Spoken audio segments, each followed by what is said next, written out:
Hello everyone, welcome back to Tech of All Trades, and today we're going to be looking at the iPhone XS.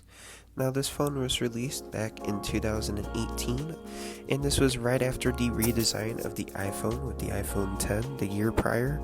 Now this phone was a interesting starting price of about $1,000, but for the Max it was about $1,400 brand new, which was about 2 years ago today. Sorry, I thought that was a cool effect on the lock screen there. When you hold it down, the little green earth thing seems to do a little spiral. But other than that, let's get back into the specs of this phone. Now this phone had a pretty interesting camera. The camera was a 12 megapixel regular wide lens on the back and a 12 megapixel telephoto lens on the back.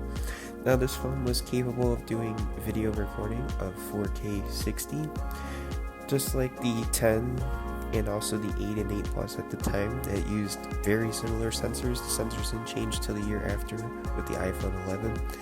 Now looking at furthermore specs of this phone has a 2650 milliamp hour battery, and it's using the Apple A12 Bionic chip, which is 4 gigs of RAM on it.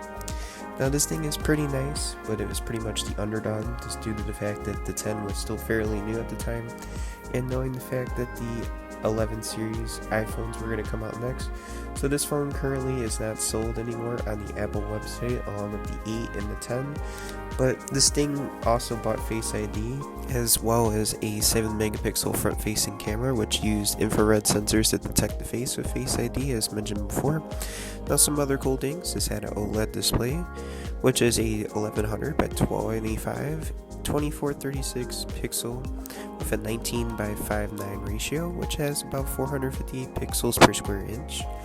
Now this thing had pretty cool design to it. As mentioned before, this has a hexa-core CPU, and also this thing is currently supported up to the recent iOS update, which is 13.4, and this thing came out with iOS 12 on it, so it's only been supported so far. It only had a year worth, almost 2 years worth when iOS 14 comes out of support.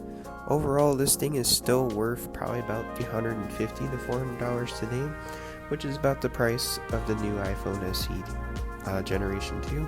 So if you're really looking in the market for a nice premium looking iPhone, but you don't feel like spending $1,000 on the 11 Pro, 11 Pro Max, this is definitely the phone for you. This thing's going to have support for probably the next 4 to 5 years, or even more than that, just based on the fact that we saw the 5S and the 6 supported up until recently with 12. I think it was 12.5 or 12.4.6. But other than that, thank you all so much for watching, and we'll catch you in the next one, Tech Enthusiasts.